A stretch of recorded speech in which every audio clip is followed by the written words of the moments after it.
인류 역사에서 우리의 삶을 끊임없이 불행으로 몰아넣는 것이 있다면 그것은 다툼과 싸움과 전쟁이라고 말해도 과언이 아닐 것입니다. 역사학자들의 연구에 의하면 지난 5,000년 동안 지구상에서 전쟁이 약 15,000번 정도 있었다고 합니다. 수많은 전쟁으로 얼마나 많은 사람이 목숨을 잃었고 또한 수백만 명이 부상을 당했다고 합니다. 우리나라 6.25 전쟁을 생각해 봅시다. 미국 통계로는 6.25 전쟁으로 말미암아 한반도에서 국군, 유엔군, 북한군, 중공군 등 약 한 200만 명이 목숨을 잃었고 또한 수백만 명이 부상을 당했다고 합니다. 강원도 전방 민통선에 사시는 분들 중에 폭탄으로 말미암아 팔, 다리를 다쳐서 의족을 또 의수를 하고 사시는 분들이 많이 계십니다. 그런데 지금도 지구상에는 전쟁과 테러가 계속 되고 있습니다. 오늘날 우리 사회는 어떠할까요? 여당과 야당이 다투고 경영자와 또 노조 간의 다툼이 있고 수많은 또 집단 간의 갈등으로 우리 사회가 병들어 가고 있습니다. 어떤 학자들은 싸움으로 말미암아 잃어버린 손실이 1년에 수십조에 달한다고 합니다. 놀라지도 않아요.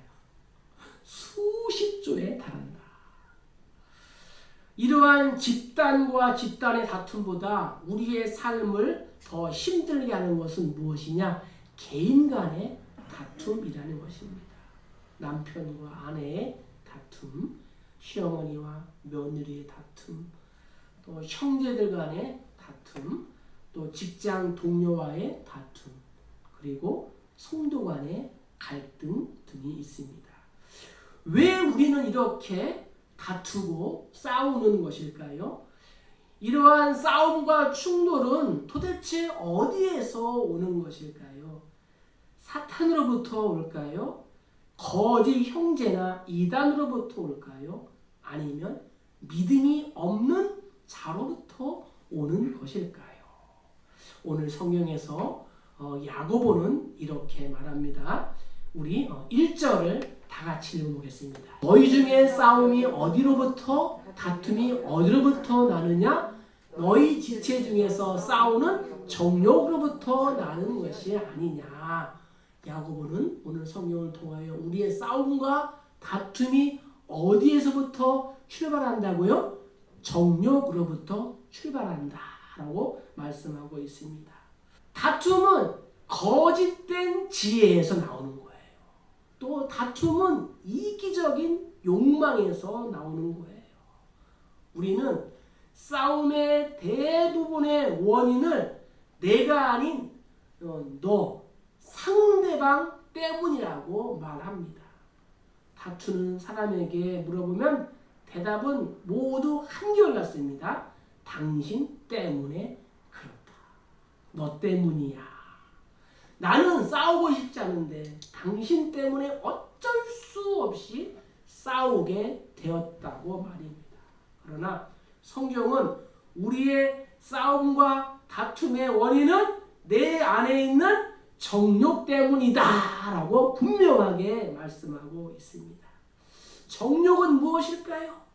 정욕에 해당하는 의미는 쾌락을 뜻합니다. 영어의 쾌락주의, 헤도니즘이라고 그래요. 단순히 이 육체 내에서 일어나는 욕망이 아니라 쾌락 그 자체를 삶의 목적으로 삼는 것을 말합니다. 그래서 바울도 디도서에서 이렇게 말합니다. 우리도 전에는 어리석은 자요, 순종하지 아니한 자요, 속은 자요, 여러 가지 정욕과 행락에 종노릇한 자요, 악독과 투기를 일삼은 자요, 가증스러운 자요, 피차 미워한 자였으나. 누가 그렇다고요? 내가. 베드로는 뭐라 그래요? 사랑하는 자들아, 거류민과 나그네 같은 너희를 권하노니 영혼을 거슬러 싸우는 육체의 정욕을 제어하라. 잘 다스려라 말하고 있습니다. 이렇게 쾌락을 추구하다 보면은 필연코 다툼과 싸움을 초래하게 된다는 것입니다. 베드로가 말하는 싸우는 이라는 이 단어는 어떠한 단어냐? 군대에서 쓰는 용어예요. 그러니까 이 본래의 뜻은 전투하다 라는 뜻이에요. 그러니까 싸우는 것이 뭐예요? 전투하다는 거예요. 쾌락적 이 욕망을 추구하는 마음이 마치 전쟁에서 싸우는, 전투하는 군인들처럼 치열하다라는 것을 우리에게 말씀해 주고 있습니다. 그래서 다툼과 이 싸움의 전쟁의 원인은 첫 번째는 정욕 때문에 그렇다.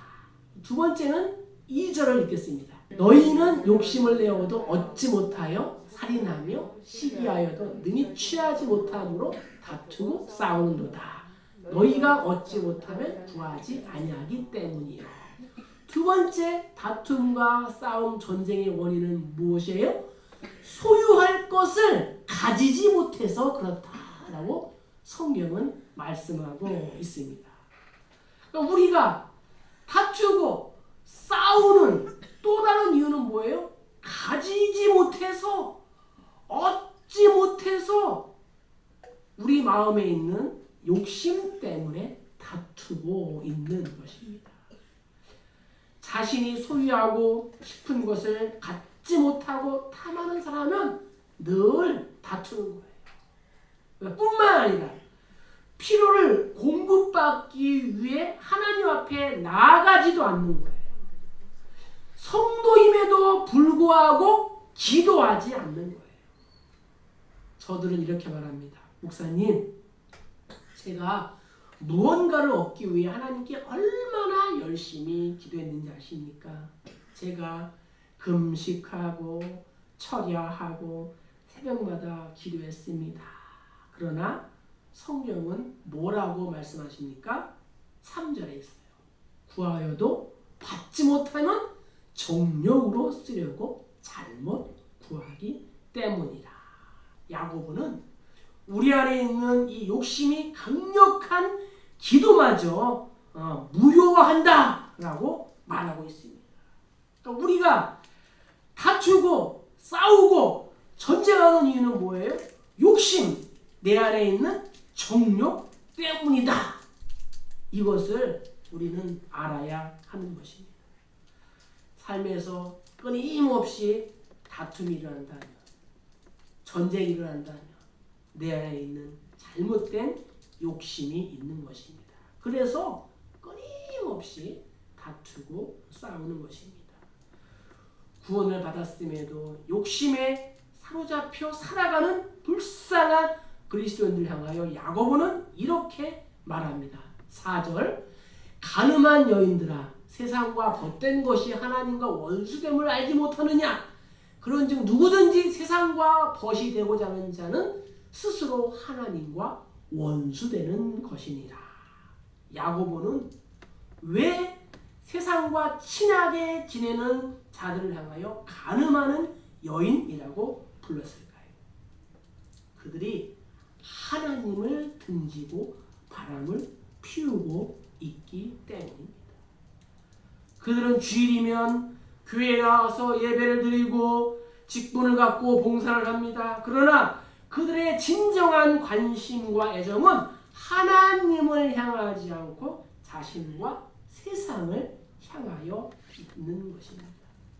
어떻게 하든 높은 자리를 차지하고 인기를 독차지하고 자신을 높여야 하는 잘못된 이 가치관에 사로잡히면 성도라 할지라도 하나님을 향하지 않고 자신과 세상을 향해 있는 것입니다. 깨끗한 믿음보다는 물질을 우선하며 훈련보다는 재미를 추구하는 거예요. 불변의 진리를 문화라는 유행으로 대체하고 예수님과 살아있는 이 관계를 종교 생활로 변질되게 하는 것입니다. 이것이 바로 무엇이냐? 야고보는 영적인 간음이다 라고 말하고 있습니다. 또 이 영적인 간음은 우리를 하나님과 원수가 되게 하는 것입니다. 내가 계속해서 다툼 가운데 있고 누군가와 계속 갈등하며 한 가지의 갈등이 사라지면 또 다른 갈등이 생긴다면 자신의 내면을 살펴보아야 하는 것입니다. 그렇다면 우리의 삶을 불행으로 몰아넣는 싸움에서, 다툼에서, 전쟁에서 어떻게 해방될 수 있을까요? 감사하게도 성경은 문제만을 던지지 않고 우리에게 그 해결책을 제시하고 있습니다. 8절과 9절을 한번 읽겠습니다. 하나님을 가까이 하라. 그리하면 너희를 가까이 하시리라. 죄인들아 손을 깨끗이 하라. 두 마음을 품은 자들아 마음을 성결하게 하라. 슬퍼하며 애통하며 울지어다. 너희 웃음을 애통으로 너희 즐거움을 근심으로 바꿀지어다. 아멘. 첫 번째는 하나님을 가까이 하라 라고 성경 말씀하고 있습니다. 시편 기자도 하나님께 가까이함이 내게 복이라. 내가 주 여호와를 나의 피난처로 삼아 주의 모든 행적을 전파하리이다 라고 고백했습니다. 성령님께서 나의 삶을 온전하게 다스리도록 하기를 원한다면 먼저 우리는 하나님을 가까이 해야 된다는 거예요. 이 하나님을 가까이 한다라는 말은 제사장들이 하나님께 제사하고 예배하러 나갈 때에 이 단어를 사용했습니다. 세상을 사랑하여 영적 간음에 빠지지 않으려면 하나님께 날마다 가까이 나아가야 합니다. 여기에서 가장 중요한 것은 무엇이냐? 경건의 시간을 갖는 거예요. 한번 생각해 보세요. 아침이 되면 아무 생각 없이 일어납니다. 또 일어나자마자 또 신문을 집어듭니다. 또는 스마트폰을 봅니다. 또 정신없이 출근을 합니다. 아내들은 남편을 출근시키고 아이를 등교시키고 또 눈물을 흘리는 아침 드라마를 봅니다. 유튜브를 감상합니다. 물론 요즘에는 아내분들도 출근하시는 사람들이 많이 있습니다. 아침에 일어나면 새벽 기도에 오시고 만약 그렇지 못한 분들은 성경을 읽고 간절히 기도하시기를 바랍니다. 하나님, 오늘 하루도 보람있게 의미있게 가치있게 살기를 원합니다. 제 마음에 기쁨을 주세요. 헛된 생각에서 저를 건져주세요. 이렇게 기도하는 거예요.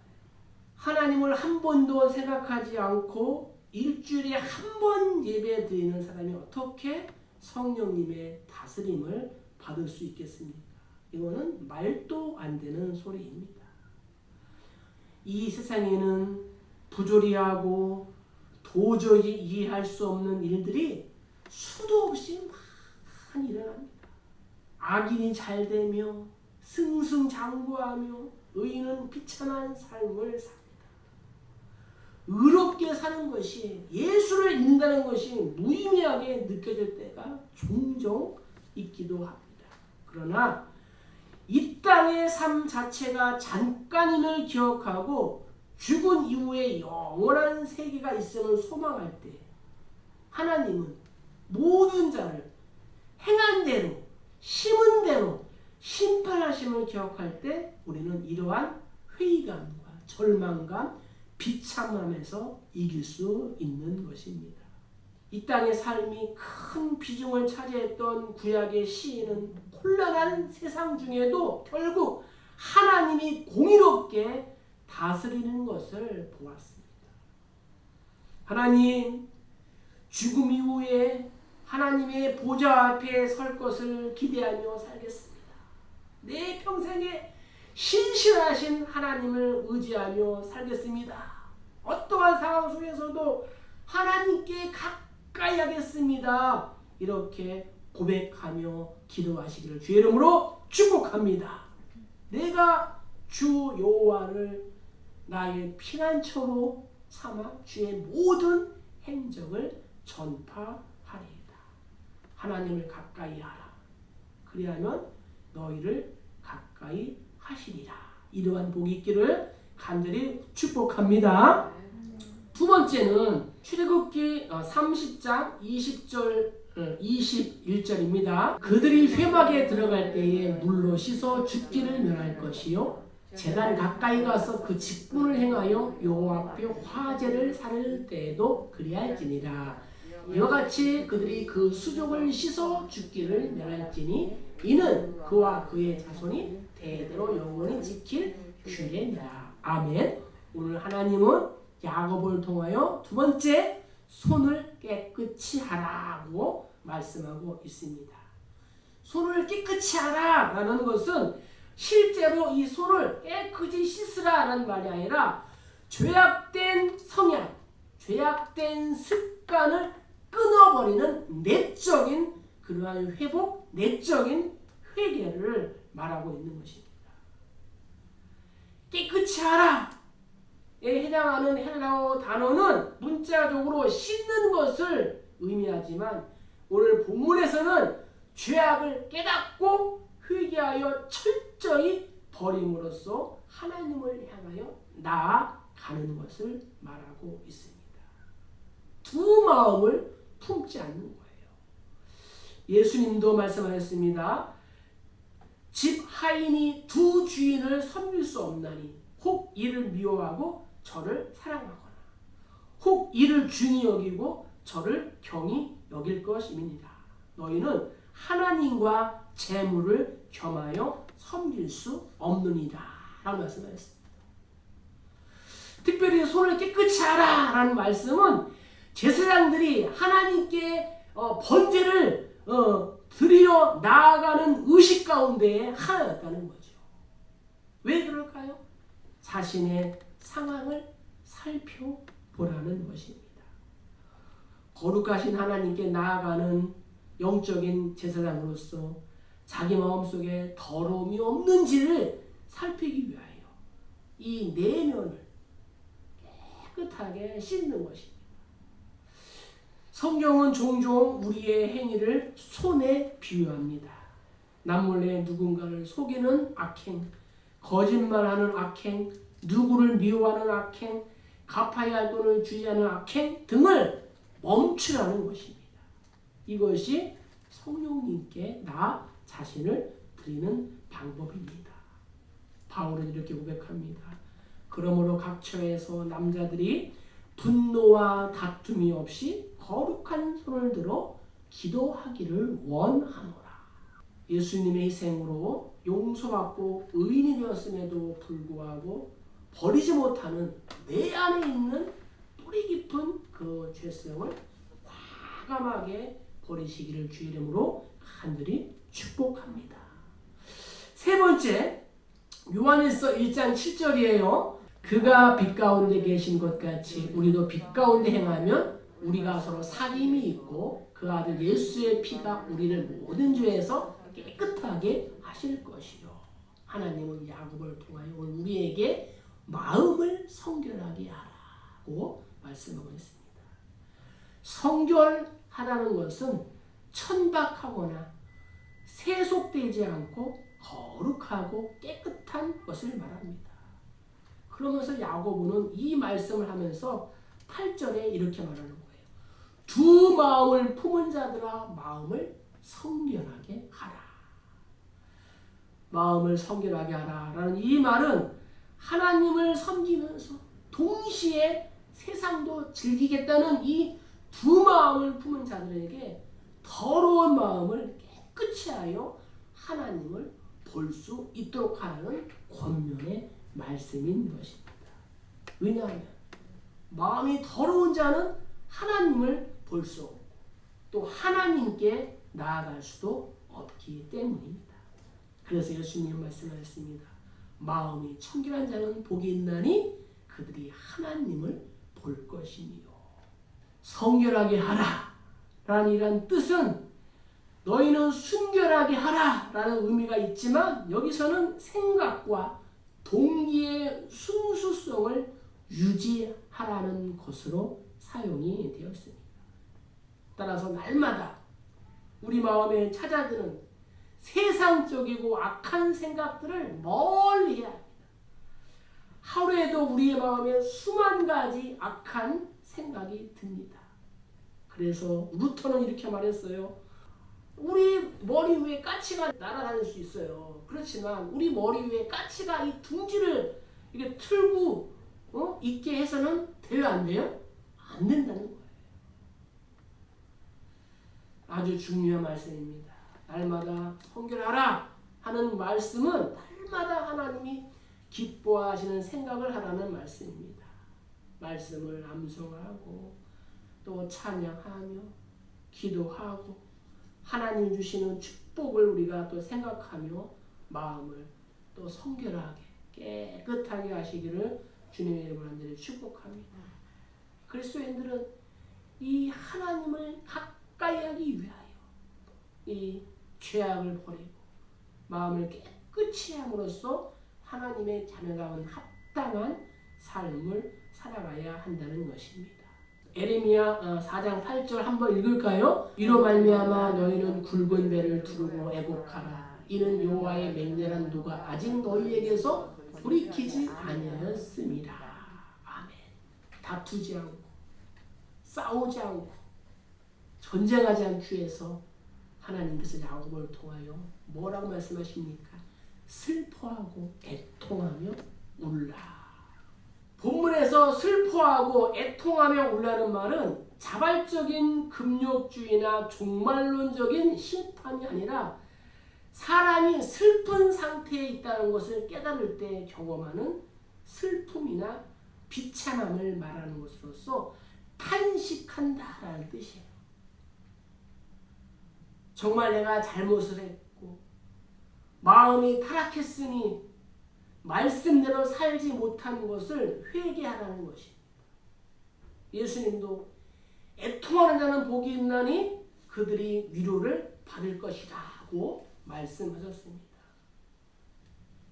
그래서 9절에 슬퍼하며 애통하며 울지어다. 너희 웃음을 애통으로 너희 즐거움을 근심으로 바꿀지어다 라고 우리에게 말씀하고 있습니다. 하나님으로부터 벗어나 독립을 선언하는 자들아, 세속적인 삶을 살려고 하는 자들아, 바꿀지어다. 세상의 웃음이 애통으로 그리고 기쁨을 근심으로 바꿀지어다. 왜냐하면 다가오는 심판의 견지에서 볼 때에 죄에 대한 현재의 인식으로부터 이러한 반응이 당연한 것이기 때문입니다. 즉 회개와 선한 행위는 심판에 대한 방패와 같다는 것입니다. 그러면서 야고보는 10절에 이렇게 말합니다. 주 앞에서 낮추라. 그리하면 주께서 너희를 높이시리라. 자기를 낮추는 행동과 회개는 세상으로부터가 아니고 하나님으로부터 오는 보상을 반드시 받게 된다는 것입니다. 이러한 복된 삶을 살아가시기를 축복합니다. 그래서 바울도 아무 일이든지 다툼이나 허영으로 하지 말고 오직 겸손한 마음으로 각각 자기보다 남을 낮게 여기라고 권면하고 있습니다. 민수기에 보면은 하나님께서 모세를 향하여 말씀하십니다. 이 사람 모세는 온유함이 지면의 모든 사람보다 더하더라. 애굽에서 나올 때에 200만 명, 장정만 60만 명이 넘는 이스라엘 백성들을 40년 동안 광야 생활에서 이끌고 가나안 땅으로 가기까지 얼마나 고되고 힘들고 또 속이 상하고 그랬겠습니까? 그에게 필요한 것은 언제나 하나님 앞에 무릎 꿇는 겸손이었습니다. 예수님은 어떠할까요? 그분도 오히려 자기를 비워 종의 형체를 가지사 사람들과 같이 되셨고 사람의 모양으로 나타나사 자기를 낮추시고 죽기까지 복종하셨으니 곧 십자가에 죽으심이라 말씀하고 있습니다. 오늘 말씀을 정리해 보겠습니다. 참된 믿음은 다투지 않습니다. 다투지 않기 위해서 어떠한 삶을 살아야 할까요? 하나님을 가까이 하는 거예요. 손을 깨끗이 하고 마음을 성결하게 하고 슬퍼하고 애통하며 나의 연약함, 나의 회개, 나의 부족함 때문에 오는 것입니다. 정치, 종교, 경제, 국방, 교육 모든 지도자도 마찬가지입니다. 겸손해야 하나님이 계속해서 높이 사용하십니다. 우리 성도들도 마찬가지예요. 우리 모두 정력으로 더 많이 소유하기 위하여 다투지 말고 싸우지 말고 전쟁하지